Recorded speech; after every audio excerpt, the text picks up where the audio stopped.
Guys, fasten your seatbelts. We're embarking on yet another exciting journey into the logic of sovereign citizens today. As if he were the lead in his own fantasy movie, Thomas immediately identifies as both a living man and an unnatural person. Even though we've seen this same script before, it never gets old to watch it fail. His attempt to use wordplay to evade the legal system is immediately revealed. The tone is set early, and the court doesn't buy what he's selling. He believes that he is untouchable since he claims to be alive. No, spoiler alert, this opening is frantic, self-assured, and hilarious. Court is now in session. This is Magistrate Hillary Braley presiding. Okay. And I need you unmuted at the jail. There we go. Can I have your name, please? For the record, my name is Thomas Snyder II. I'm the natural person of the living man. How we doing today, Miss Braley? We are upright, if nothing else. So, okay.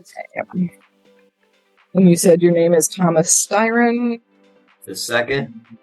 Okay, folks, let's get to the core of the sovereign script, which asserts that the name on the docket has nothing to do with it. Thomas maintains that the court is pursuing a fictional organization rather than him. He discusses personal jurisdiction and contracts as if he were paraphrasing from a Reddit discussion board rather than actual law. However, the magistrate is unfazed and checks him right away using Michigan Court Rule 4.41. Just the facts, no drama. In Michigan, you were pulled over. You're in a Michigan court. Jurisdiction is applicable. Yes, sovereigns frequently dispute the rules of a game they obviously don't comprehend, which is entertaining. Awful.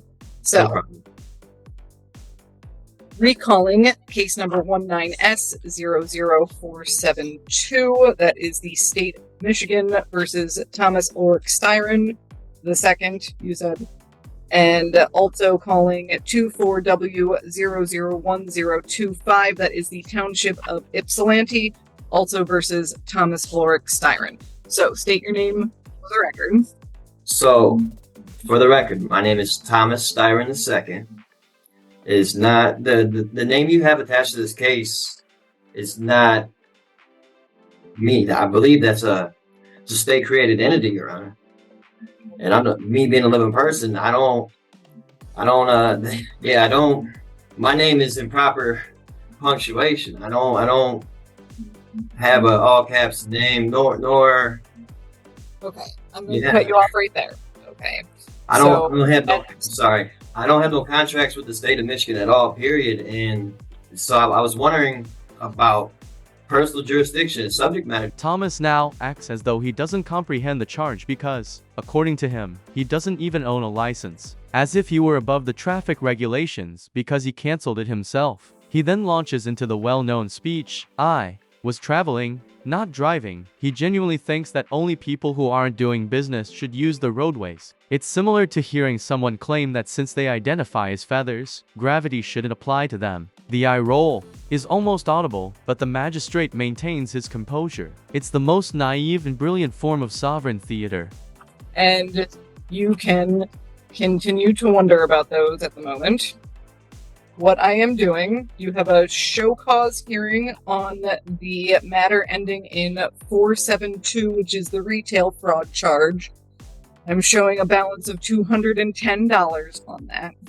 And then what you are being arraigned on, that is what I am here to explain the charge against you, is a citation issued on April 2nd, 2024 at 9:24 in the evening.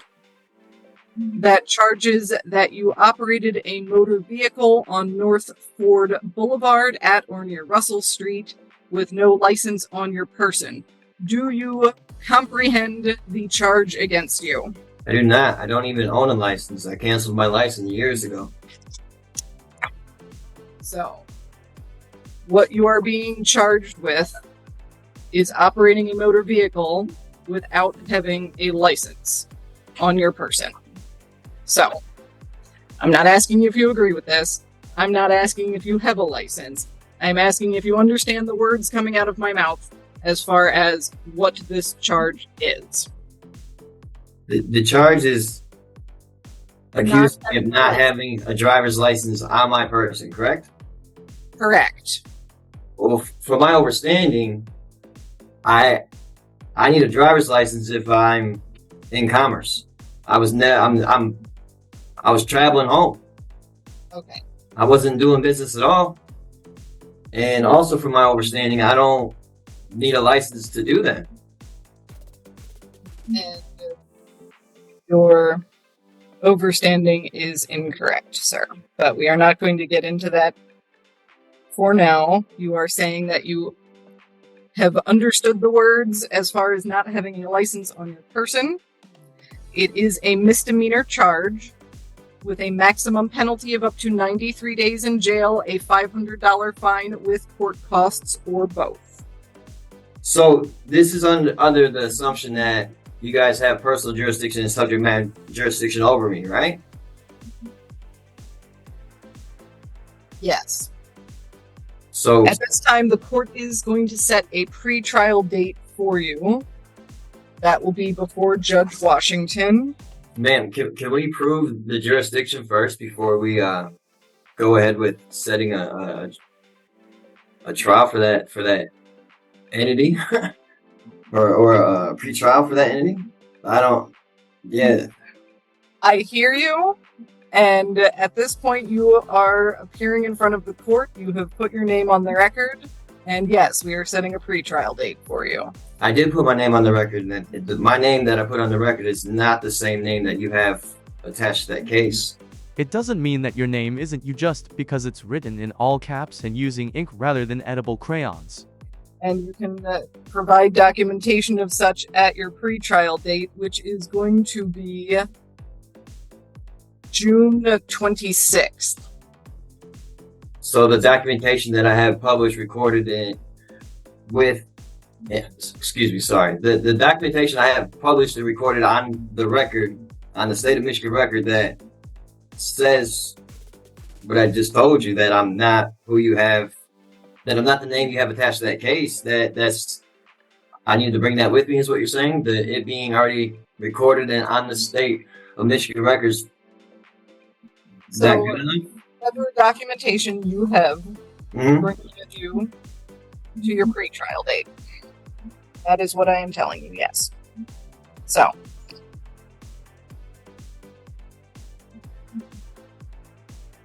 And again, that court date, June 26th? Okay. Will be June 26th at 9 a.m. before Judge Washington. The court will enter that you are standing mute to all charges at this time.